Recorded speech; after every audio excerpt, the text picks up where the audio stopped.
FunNGun. I figured I'd go ahead and make this video since the first one did so well. That is the 1 year and 2,500 rounds with the Bul SAS TAC 4.25. So this is the 2 year and the 35 to 4,000 round through the gun kind of video. I'm not exactly sure how many rounds I got through it at this point. I kind of lost track, and I hadn't been shooting this quite as much as I did the first year I had it, because I did put this gun together at the beginning of the year. This is my custom Zev build. This is the one I call Warhawk. Got a full playlist on this gun if that's something you're interested in checking out. But once I put that together, I kind of started shooting it in competition quite a bit more, so kind of slacked off on shooting the Bul here. But nevertheless, it does have quite a few rounds through it, and I've done quite a few things to it since the original video, so I figured I'd go ahead and make an update to that. So we're going to start off here by showing you that this gun is unloaded. No rounds in the magazine. And we'll go ahead and close the slide here. We're going to get into the first thing I did here, which is nothing big here, but I went ahead and tracked down the newer style screws for the grip. And that just, to me, kind of gives it a classier look. I never was just a big fan of the grip screws that came with it. They were just a smooth hex head screw. They did the job. They just didn't look as nice, so I found these, went ahead and updated that. So that's just something that I did for the looks of it. And then get into a few things here functional I did, and these are kind of some bigger changes here. And the first one being the Tech thumb rest slide release. I do have a full video on this particular slide release on my channel here if that's something you're interested in. And this is a pretty cool setup. Now I will say it does not work exactly the way I was expecting it to, and I did actually contact Tech and the person that I bought this from off eBay to make sure that it was going to work the way I expected it to, and they both said it would, and it did not. So let's go ahead and go over that real quick. It's just kind of a little bit of a side thing here. Is you can see that your hand's going to naturally want to put your, or land right there with your thumb sitting in the thumb ledge right there, and that's the way it's made. And I asked them if my thumb is sitting right there pressing in on it, is the gun going to lock open still, because it advertises that the gun will lock open with this in there, and they said yes. And well, let's see if I can show you that. I'll put a little bit of pressure on it, and as you can see there with the magazine in it, it will not lock open. Move my thumb, locks open fine. So fix I kind of found for that is instead of putting my thumb right there, you put your thumb more towards the top of it, and you can press as hard as you want to, and it still will lock open.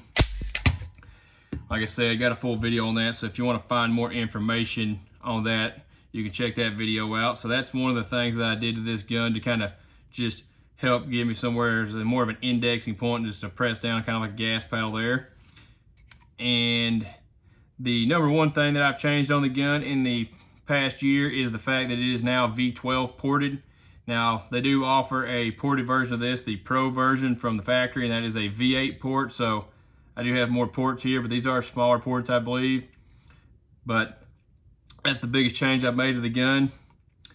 And I will say that was definitely worth it. This made this gun shoot essentially like having a 9mm 22 and recoil wise, that is, and definitely worth the upgrade on that. So if you're looking to get one of these guns, I recommend just going ahead and spending the extra money and at least getting the Pro version of it, because the ports are definitely a nice upgrade, especially seeing as the gun already has the windows that are essentially begging to have ports in them. So that was one of the reasons I went ahead and ported it, because the windows were already there. And I had that done by a company, what was it, Southwest Precision did the porting on this gun. And they also re-crowned it, kind of just gave it a better look. And now I was originally going to have the barrel flush cut and crown, because if you watch my other video on this, the original video, I talked about not liking the fact that the barrel stuck out like that. It kind of just looks out of place. So I had originally told him to flush cut it, and it didn't end up getting done because it was kind of a misunderstanding between me and him when he said that he didn't need the barrel for the porting. I mean the slide to do the porting and everything. I just assumed he didn't need the slide at all, so I just sent him the barrel. So he was able to port it and crown it, but he could not flush cut it because he needed the slide to do so. So I just chose to go ahead and just leave it the way it is, and it's kind of grown on me, especially with it having it crowned like it is. It kind of makes it look a little bit cleaner anyways, instead of sticking out just flush right there. Now I will say the new variation of the gun is flush cut. This is the original version of the 4.25 Bul SAS TAC. So the newer ones do have that flush cut, but it's kind of grown on me. It doesn't bother me as much as it originally did, and I'm just going to leave that alone. I don't feel like sending it back to him and having it cut. He did tell me that since I'd already paid like an extra $5 or $10 to have it done, I could send it back and he would do it. But I just chose to leave it alone for now because I do like shooting this gun to the point where I didn't want to have it gone for another couple of weeks. So that's the major modifications we've made to the gun that weren't on here in the previous video. So we're going to go ahead and go over how well the gun's functioned in the last year, even with the modifications, and we'll kind of get into how the wear on the internal parts are looking and just different stuff in general. So I guess we're talking about wear. We'll talk about how well these magazines have held up. This is the same magazine I mentioned in the first video that gets dropped out of the gun constantly shooting IDPA. And as you can see there, it is holding up very well. It's got some nicks and scratches on it, but that's from constantly dropping it in gravel. So magazines are definitely made very well. The newer versions of the gun do have a different base plate on them where you get a few more rounds, or at least one more round that is. I would like to try some of them magazines out at some point, but these magazines have been working just fine, so I don't know when I'll get around to that, but that is something that when you get the newer gun, you do have that. And they do have the option on the newer guns to get a little bit more length on the undercover here, the dust cover that is, give you a little bit more weight to the front. Not sure how much of a difference that would make. It's just more of a different look, and I guess you'd get an ounce or two on the front of the gun, so I'd say it probably would help a little bit at least. So that's something that's a little different on the newer versions of the gun, or they do offer as a new version of the gun. Let's just go ahead and get into what all the parts feel like now. Do they all still feel tightly fit? So we'll start off with the safety here. It's just as positive as it was before. Nothing's changed there. And slide stops, I did change that like I said. So that's not the factory part anymore, but that does work just fine for what it is. Grip safety, still just as smooth as it was. Still springs back nicely. Nothing wrong there. Like I said, gun is unloaded. Let's go ahead and show you that the trigger just as crisp and smooth as it was before. Nothing's changed there. I will say the mag well's holding up nice. You can tell that I've beat it up quite a bit just practicing reloads and shooting this gun in competition in general. It's getting a little wear on it, but nothing loose. Nothing's loose down here or anything like that. It's all holding up well to the Buse. So really, on the outside of the gun, all the controls and everything, magazine release still feels fine, still springs back properly. All the magazines, I haven't had to replace any springs. I just clean them every now and then. All the magazines I have are still functioning just fine. Let's see here. Let's go ahead and pop the gun open. I'll show you what the internals look like now after around 35 to 4,000 rounds, what you would expect with that many rounds. So let's go ahead and hold slide back. And then kind of a neat thing about the Ementech slide stop here is you can just grab onto it once it's lined up in the right spot and just pull it out. No tool needed. So that might be a problem for some people. They might not like that, but to me it ain't a big deal. So let's go ahead and pull the gun apart here. Another thing a lot of people do not like, and I believe it's the same on the newer guns, is the fact you have to keep up this little L wrench. Doesn't bother me. I just keep a paper clip in my range bag and this in my toolkit there to take it apart. But as you can see there, recoil assembly looks just fine. It's starting to kind of polish itself out from cycling across itself so many times, but nothing gonna hurt the gun there. Let's go ahead and pull the barrel out here. We'll start off with the slide here. The slide is starting to get some shinier spots inside of it, but that is also why the gun's starting to smooth out even more than it was from the factory. And this gun was already smooth to start with, so the more I've shot it, the smoother it has got, which is expected with guns. They just kind of hone themselves together. So internals here, you do still actually maintain quite a bit of the finish. This is a very strong finish. I don't know exactly what finish this is, but this finish looks essentially, when you wipe it off, it looks brand new right out of the factory. And this gun's been in and out of my holster many times shooting competition, just practicing drawing, carrying the gun. And as you can see, the finish still looks brand new other than in the port holes right here from the ported barrel. Let's see here. Now you can get a little bit better look at the ports on the barrel there. And I will say Southwest Precision did do extremely good work on this. There was no internal burrs in the rifle or anything. Everything was smooth on the outside. And the cool thing about this gun is with as smooth as it is, and just the fact that I think that I had it well broken in before I got around to shooting or to having it ported, I actually didn't do anything spring wise to this. The spring is still factory here Didn't have to clip any coils off or lighten it up at all, and it has functioned flawless with the ported barrel. And that's, I guess we'll get into a little bit of the reliability. If you watch the original video of me talking about this gun, I had one jam using cheap aluminum blazer ammo, and that was when it's cold outside, so I kind of chalked that up to that. Not a big deal, especially with how many rounds I've got through this gun. And then the second jam was the one I talked about that locked the slide up using HST carry ammo. And still not super thrilled the fact that Bul didn't really tell me exactly what that was caused by. They just kind of said the gun was fine, sent it back to me. But I will say, even with porting the gun, changing the slide release, and just anything I've done to this gun, since I've got it back from Bul, this gun has run 100%. Hadn't had a single jam since then.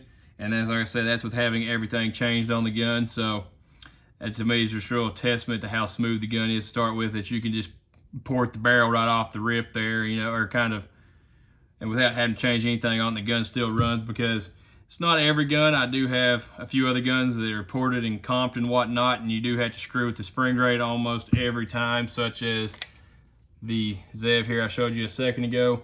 Has the Radiant Ramjet kit on it, and I did have to mess with springs on that a little bit to get it to run. And the fact that this just worked is pretty cool to me. As you can see, the barrel kind of has a little bit of a polished out, funky kind of skin up look going on it on the chamber side, and a little bit around where it locks up as well. Lock up still nice in the slide here. Nothing there, it hasn't wore anything. It still locks up properly. So just basically the wear is cosmetic essentially, and just kind of smoothed out the gun. The linkage is still properly mounted in there. Nothing's coming loose in that. Doesn't feel like it's stretching out or anything. So really, I have to say, hadn't shot this gun, like I said, quite as much as I used to, but I still love shooting this gun. Still, I guess I would say probably my second favorite 9mm that I own, and that's only second to the Zev here.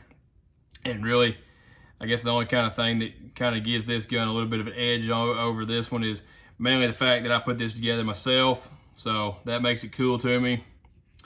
The fact that this has a Holosun competition is kind of a plus. And I could do that to this gun, but I really want to leave the titanium Holosun on there because I carry this gun. It's not really meant to be carried. So I might at some point do that once I've seen that these are proven to be carried, I guess. But right now, I'm going to leave the red dot alone. So, I guess that's, like I said, it's kind of my second favorite 9 now. That's kind of hard to say. I guess I don't even really want to say I pick a favorite. I like them both pretty well equally. But I guess the biggest difference between the two is have to deal with having a safety on this one and don't have that on the other one. So that's something in the competition world. It's one last thing to think about. And also, I guess, the carry world as well. So, that is that. But I will say that by buying this one gun here, kind of introduced me to the 2011 and the 1911 double stack world. And I will say, if you haven't got into that world yet, and it's a good and a bad thing. I guess it's a good thing because if you get in there, you're going to want more of them, and it's a bad thing because you don't have a 2011 or a double stack 1911 because, well, they're, in my opinion, an amazing platform, especially like it's hard to explain, but it's a really awesome platform. You get awesome triggers out of these good style of guns, and it's just, they're really well-built guns a high majority of the time. Now, the Bul here is not a cheap gun, but in the 2011 world, it's mid-grade or grade. I got around $2 grand in just the gun. That's about what they are now for the newer versions of these guns. And I will say, by having this one and just how smooth it is and how well it shoots, just how good the trigger is and everything, has really got me wanting to get my hands on one of the full custom built guns from the ground up, such as the kind of similar to the one I have that's my CWA 22. That gun was built from scratch and by one gunsmith, so I kind of like to have one of the higher end 1911s now, because this gun doesn't really leave a whole lot to desire, but just knowing that there's something better makes me want to try it. And if that just happens to be another Bul competition gun with a little work done to it, or a full built gun, I guess time will see or tell. I have been kind of parting ways with some guns and saving up to do that, and I'm really looking heavily at the Watchtower Demolitia. Would like to have that gun, but my problem with that is I have no idea when I'll be able to buy that. It just says sometime in the wintertime this year, and well, that's pretty darn vague, but really kind of looking forward to getting to play with some different 2011s in the higher end RAM over time. But really, I guess let's kind of close this out a little bit. Is like I said, this gun has held up extremely well, and only thing you have is a little bit of finish wear here. And I will say this gun has probably one of the best finishes out of the factory that I have on any gun. This gun shows no signs of wear from being holstered or carried or anything over the last 2 years, and has functioned flawless in the last year. Had a few issues right up front in about the 1,500 round area or 2,000 round area, like I mentioned in the other video. But other than that, this gun has performed extremely well, and I feel like if you pick one of these guns up, you're going to be very happy with it. And that's really all I had for you today. Okay, if you made it this far, I just want to say thanks for watching. Don't forget to like, comment, and share. If you're looking for more FunNGun right now, you can click one of the 2 recommended videos there. If you're looking for more FunNGun later, you can go ahead and click that there subscribe button. I sure would appreciate it. And if you're finding me from Facebook, go ahead and click that open app button at the top to make all that a lot easier, and I'll see you next time.